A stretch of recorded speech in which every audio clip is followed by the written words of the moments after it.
and not even a tea break I was enjoying.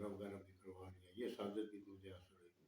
More over جو اللہ کے نامان جاتے تھے وہاں ہم لوگوں کو وہاں خدمت کرنے کا موقع ملتا تھا. یہ ایک یہ اعزاز تھا ہم لوگوں کے لیے. سوشل ورک بھی آپ نے وہاں کافی کی اس طرح کی. جی ہاں, وہ ہماری مجبوری تھی کہ جب آپ ایگزیکٹو پوسٹ پہ ہوتے ہیں خاص کر کے ہوٹل لائن میں, so you have to be very very social because you have to work with a lot of different nationalities. I worked almost with about 20 nationalities people. Each country has their own traditions, own customs, so we have to mix up with them.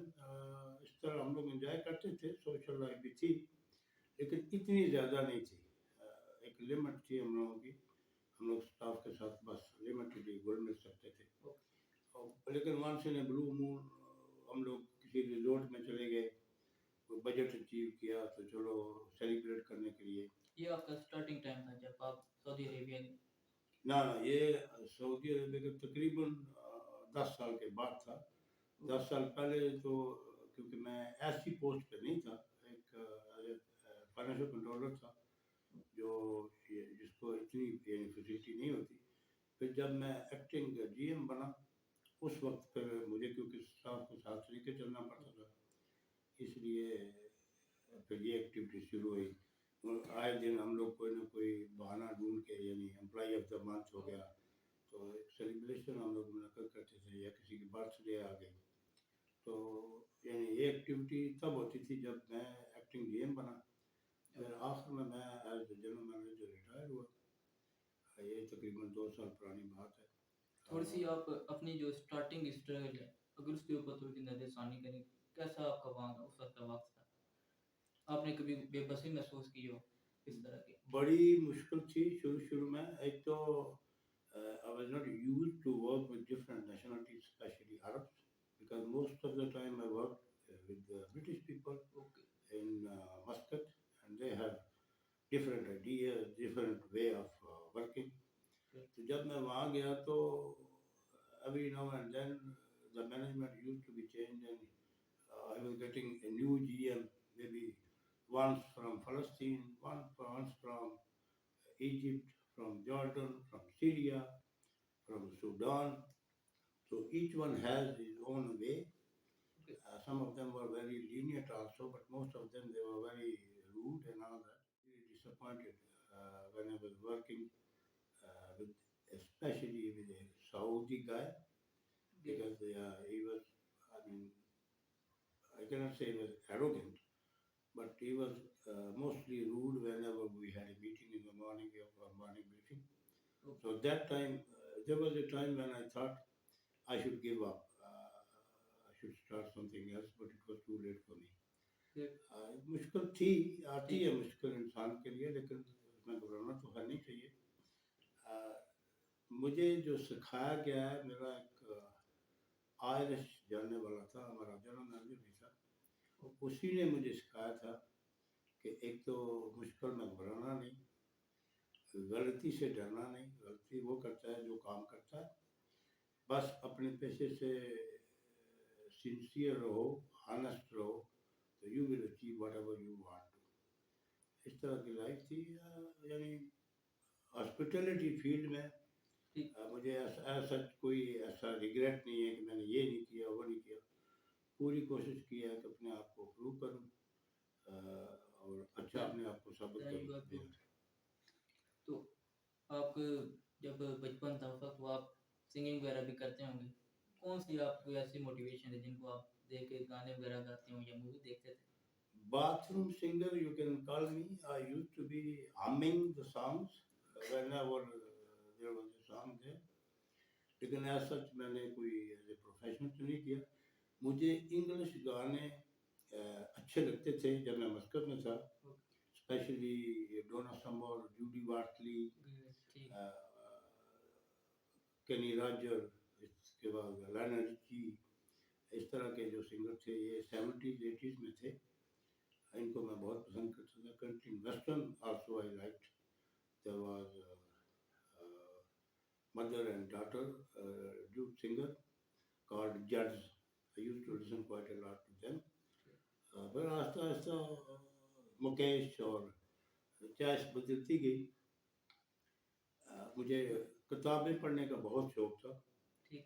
اور to be honest مجھے اردو والی کتابیں پڑھنے کا اتنا شوق نہیں تھا کیونکہ میری اردو واقعی بڑی ویک ہے. مجھے آج تک کسی شعر کا مطلب کم ہی سمجھ آیا ہے.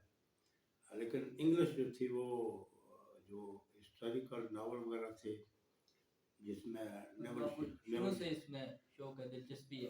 نیول شوٹ کے ناول تھے جو سیکنڈ ورلڈ وار کے بارے میں تھے. سڈنی شیلڈن تھا, کین فولٹ اور مریو پوزو, اس طرح کے جو آتھر تھے ان کی کتابیں میں نے بہت پڑھی اور ان کو پکچرائز بھی کیا گیا ہے, وہ فلمیں بھی میں نے دیکھی ہیں. جہاں تک انسپریشن کا تعلق ہے, فلم میں مجھے دلیپ کمار نے بہت انسپائر کیا ہے, اس کی میچورٹی اور اس طرح کی. اور پاکستان میں محمد علی بہت اچھے اسٹار تھے, بڑے مزے ہوئے اداکار تھے وہ. اس طرح یہ بس چینج ہوتی رہتی ہے چوائس بھی وقت کے ساتھ ساتھ. آج کل کے تو نام جو کوئی سنگر یاد ہیں جو نئے ہیں. کرکٹ کا بہت شوق تھا, وہ میں آج بھی کھیلتے تھے, ہم لوگ کھیلتے تھے مقامی یہاں, اور ونس ان اے وے ہم لوگ باہر بھی جاتے تھے. کچھ لڑکے پڑھی کے تھے, ہمارے اپنے گاؤں کے تھے. کمپٹیشن کانپور میں ہم لوگوں نے 1-2 میچ کھیلے, ہار کے ہی آئے ہیں لیکن کھیلے ضرور ہیں. اور ادروائز بھی کالج میں بھی ہم لوگ کھیلتے تھے لیکن اس لیول کا نہیں, اتنا یہ پاپولر نہیں تھا. کرکٹ پاپولر ہوا ہے یہ 70s لیٹ 70s میں, جب یہ عمران خان آیا کیری پیکر چھوڑ کر. یہ 5 اسٹار تھے نا کیری پیکر کے, ظہیر عباس وغیرہ, اس وقت یہ پاپولر ہوا ہے پاکستان میں. پھر وہ کٹ بھی اتنی ایکسپینسو ہوتی تھی, ہم لوگ فارمل کٹ بھی نہیں یوز کرتے تھے, بس یہ ربڑ کا گیند ہوتا تھا یا 2-4 اینٹیں کھڑی کی اور کرکٹ کھیلا, بس اس طرح تھا. والی بال کا بھی بیچ میں شوق رہا ہے. چوائس بدلتی رہی ہے. مسکوت میں ہم لوگ کھیلتے تھے 6 سائڈ, زیادہ تر سری لنکن اور برٹش تھے ہم لوگوں کے ساتھ کھیلنے والے, وہاں ٹورنامنٹ بھی ہوتے تھے. اور مجھے 2 میچز بھی یاد ہیں, میں ایز اے وکٹ کیپر وہاں کھیلتا تھا. ویسے آپ کو اوور آل دیکھا جائے تو کیا فرق محسوس ہوتا ہے سعودی عربیہ میں اور پاکستان میں, ایز اے اکنامک وے دیکھا جائے یا سیاست کے حوالے سے دیکھا جائے, آپ کو کیا فرق محسوس ہوتا ہے؟ وہاں کی جو حکومت ہے وہ کیسی ہو, یہاں کی حکومت کیسی ہے؟ بہت فرق ہے, اٹس انٹائرلی ڈفرینٹ.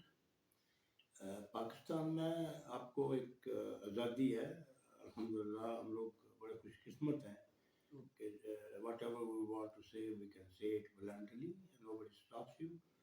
لیکن کیونکہ سعودیہ ہے سچ نہیں ہے, وہاں ڈیموکریسی تو ہے نہیں ہے, وہاں بادشاہ آتا ہے, وہاں one has to be very careful to utter a word. زندگی میں ایسا وقت ایک آ جاتا ہے انسان پہ جب وہ بالکل مایوس ہو جاتا ہے, یو ٹرن جب انسان کا سٹارٹ ہوتا ہے, جب اللہ کی رحمت ہوتی ہے. اس کی ایک بات تھوڑی نظر سے یہ تھا ایک وقت جب میں نیا نیا سعودیہ گیا, تو تقریباً 2 مہینے running left and right like a chicken without head, تو جاب نہیں مل رہی تھی. تو مجھے بڑا عجیب سا لگ رہا تھا, بچے بھی چھوٹے تھے, اب میرا واپس آنا بھی یعنی اتنا ایزی نہیں تھا. تقریباً 3 مہینے گزر چکے تھے. ایک دن میں بیٹھا اور حرم شریف مکہ کی طرف منہ کر کے اور بڑی دعا کی, میں بڑا رویا بھی کہ جس طرح مجھے مایوس ہو کے جانا پڑے گا.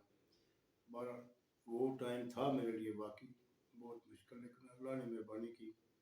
نیکسٹ ڈے ہی مجھے ایک جاب مل گئی تھی, جس کی وجہ سے میرا یہ کیریئر سٹارٹ ہوا دوبارہ. آتا ہے مشکل وقت بھی آتا ہے انسان کے لیے, اس میں تو کوئی شک نہیں. میرا ویسے بھی کوئی کام جلدی نہیں ہوتا ہے, ہمیشہ لیٹ ہی ہوتا ہے, لیکن جب ہوتا ہے تو میں سوچتا ہوں کہ یہی اس کا رائٹ ٹائم دیر ہے درست ہے.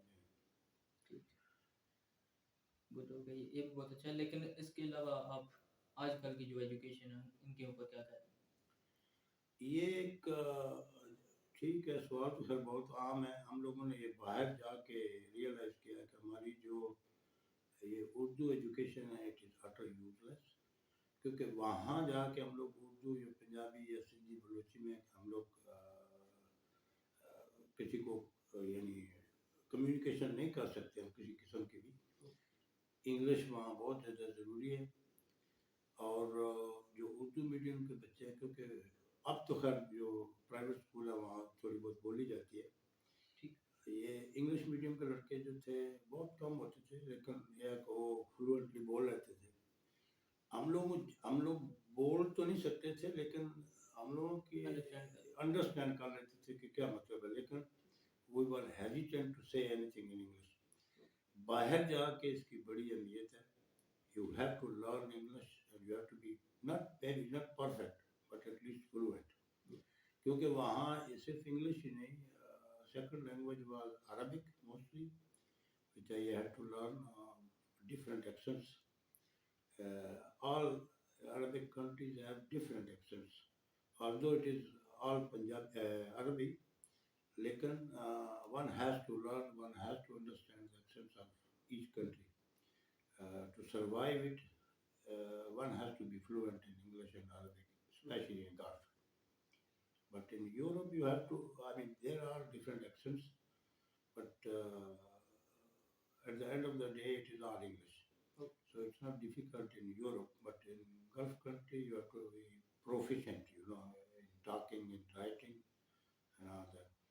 یہ واقعی عجیب ہے کہ ہم لوگوں کی جو تعلیم آج کل ہے وہ بھی ایسا, میں دیکھتا ہوں بچوں کو کتابیں اٹھائے ہوئے, اتنے ڈیفیکلٹ سبجیکٹس ہیں. پریکٹیکل ہماری جو تعلیم ہے اس کی بہت زیادہ ضرورت ہے. یہاں صرف رٹا لگانا ہی سمجھتے ہیں کہ یہ تو کوئی سینس نہیں ہے اس میں. پریکٹیکل لائف, پریکٹیکل ایجوکیشن ہو, سوشل ان کی ایکٹیویٹیز بھی ہوں تاکہ ان کو پتہ چلے. ہم لوگ تو جب پڑھتے تھے ڈپٹی نذیر ہے وہ کہاں پیدا ہوا, کیوں پیدا ہوا, کیسے پیدا ہوا, ہم لوگ بھی یہی پڑھ کے آگے نکلے, لیکن اس کا کچھ فائدہ تو نہیں تھا عام زندگی میں. فیکٹریز وغیرہ کے بارے میں ہم لوگوں کو پڑھایا تو تھا, شوگر کی فیکٹری وہاں ہے, کپاس کی وہاں ہے, یہ ہے وہ ہے, شہروں کے نام بھی آتے تھے, لیکن ہم لوگوں کو یہ پتہ نہیں ہوتا تھا کہ فیکٹری میں ہوتا کیا ہے. ان پریکٹیکل لائف تو یہ ہے کہ بچوں کو وہاں جا کے لے جایا جائے, ان کو فلی یعنی انفارم کیا جائے کہ اس طرح یہ فنکشن کرتی ہے, تو ساری زندگی نہیں بھولتے. یہاں بس آج کل تھوڑا ڈفرینٹ ہے ویسے تعلیم, بچے میں نے دیکھا ہے فلوئنٹ ہیں, ایون لینگویج میں بھی اچھا خاصا وہ یعنی کیچ کر رہے ہیں آج کل. لیکن میں نے جہاں تک دیکھا ہے, جو میرا نظریہ کہ یہاں تعلیم ہے, لیکن جو کہتے ہیں نا بک ریڈر ہے کافی زیادہ تر, لیکن آپ کیا کہتے ہیں اس کے علاوہ بھی ان کو کچھ علاوہ ایکٹیویٹیز ہونی چاہیے پڑھنے کے, لازمی ہونی چاہیے. اس میں اسپورٹس بہت عام ہے ان کی فزیکل گروتھ کے لیے, اور پریکٹیکل یعنی جو تعلیم ہے اس میں یہ ہوتا ہے کہ بچے کا ذہن دیکھا جائے کہ وہ کس طرف وہ مائل ہوتا ہے. اگر کوئی مکینیکل ذہن کا لڑکا ہے تو اس کو اس طرح کا سبجیکٹ دیا جائے. یہاں پرابلم یہ ہوتی ہے کہ بچے کا مائنڈ کچھ ہوتا ہے اور والدین اس کو کچھ بنانا چاہتے ہیں. والدین تو ہمیشہ سوچتے ہیں میرا بچہ ڈاکٹر ہی بنے, انجینئر بنے, لیکن and of the day the result becomes zero, کیونکہ اس میں بچے کو نہیں دیکھا جاتا کہ وہ کیا چاہتا ہے. یہ امپورٹنٹ ہے کہ بچے کا مائنڈ پڑھا جائے, بچے سے یعنی بچے کو کنونس کیا جائے, یا بچہ خود آپ کو کنونس کرے کہ میں یہ کرنا چاہتا ہوں, تو اس کی سپورٹ کرنی چاہیے. تو آپ لاسٹ میں آپ سے یہی کہنا چاہتا ہوں کہ آپ کیا آنے والی یوتھ یہ جو جنریشن ہے کیا ان کے لیے موٹیویشن یا انسپائریشن؟ میں جو سب سے اہم چیز ہے نئی جنریشن کے لیے, ضروری یہ ہے کہ آپ جب بھی کچھ سیکھیں, ٹرائی ٹو ٹیچ دا ادرس. یہ ہے وہ صدقہ جاریہ. اور اس میں اتنا ضرور کریں آپ کہ یعنی اگر بار بار بھی آپ کو کچھ چیز سکھانی پڑے تو ضرور سکھائیں. اس میں سب سے پہلی بات جو آپ نے سکھانی ہے وہ یہ ہے کہ اسٹوڈنٹ کو یہ کہیں کہ you go to learn not to earn. یہ ضروری ہے. پیسہ doesn't mean the whole thing. It doesn't matter much. Your dignity that counts, honesty that counts. جو بھی آپ زندگی میں اپنا پیشہ اختیار کریں, اس میں آنیسٹ رہیں. Honest doesn't mean that you have to be careful with the money. No, you have to be punctual, you have to be hard working, respectable. یہ چیزیں زندگی میں آپ کو آگے لے کے جا سکتی ہیں اور انہی سے آپ کی پرسٹیج بھی بنے گی. دیکھو زیادہ تر جو لوگ ہیں وہ آپ کو ملیں گے, they can see the forest but they cannot see the trees. آپ لوگوں کو فارسٹ بھی دیکھنا ہے, اس میں ٹریز بھی دیکھنے ہیں. یعنی ان ڈیٹیل میں آپ کو یہ بتاؤں کہ جب تک اپنے پیشے سے آپ مخلص نہیں ہیں, ڈیووٹڈ نہیں ہیں, آپ کی ڈیووشن نہیں ہے, آپ زندگی میں کبھی آگے نہیں بڑھ سکتے. اور ان سب کے لیے ضروری ہے کہ آپ آنیسٹ رہیں اپنے پیشے کے ساتھ, ہوپ کریں, آپ پیار کریں اپنے پیشے سے, کبھی بھی بور نہ ہو اپنے کام سے, ہمیشہ اس کو انجوائے کریں. تو زندگی میں اللہ میاں چانسز دیتا ہے, یہ سب آپ کی نیت پر ڈیپینڈ کرتا ہے. بہت شکریہ آپ نے مجھے وقت دیا. اور بہت میں نے آپ کو پہلے بھی اسٹارٹ میں بتایا کہ میں آپ کو یہ آئیڈیل مانتا ہوں, بہت کچھ آپ سے سیکھا ہے.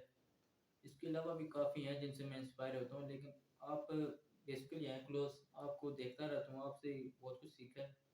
انشاءاللہ آج بھی اس انٹرویو میں بھی آپ سے بہت کچھ سیکھا ہے. ہمیشہ اس کو اپ بھی کرنے کی کوشش کروں گا اور اس کو پھیلانے کی کوشش کروں گا. تو بہت Thank شکریہ. you very much. It was my pleasure. I really liked it. It's a good initiative. I hope that you will go up and up. But one thing, when it comes to up, I will say one thing which is English proverb. They say, keep an eye on the people while you are going up. You might need them on your way down. تو آگے بڑھنے کے لیے جب آپ آگے بڑھتے ہو, آپ یہ ضروری نہیں ہے کہ آپ کسی خاص آدمی کا انٹرویو کرو یا اس سے کسی کو, اس میں بے شمار جو بظاہر سفید پوش ہوتے ہیں لیکن ان کے اندر بہت کچھ چھپا ہوتا ہے. آپ ان سے بھی کچھ سیکھنے کی کوشش کرو. ریلیجیس مائنڈیڈ پیپل ہیں, درویش ٹائپ, ان لوگوں کے بھی انٹرویو لو. اسکول ٹیچرز بہت عام ہوتے ہیں. سر اسی طرح کی ایک سوچ ہے کہ اس چینل کو بیسیکلی بنانے کا میرا مقصد یہ ایسا ہے کہ کیسا ایک یہ پلیٹ فارم بنا رہا ہوں کہ جس میں ہر طرح کے جو ہے نا اپنے معاشرے میں, اس کے علاوہ بھی ان سب کو میں کور کروں, کیونکہ ہر انسان جو ہے ٹیلی ویژن تک اپروچ نہیں کر سکتا. جو اس کے اندر ہے وہ وہیں رہ جاتا ہے, وہ باہر جو ہے سپریٹ نہیں ہو سکتا. تو اسی ایک ویژن کے ساتھ میں بھی یہ اپنا ایک انیشیٹو لیا. ٹھیک ہے, I wish you very good luck. Inshallah you will be successful very soon. Inshallah you will be well known.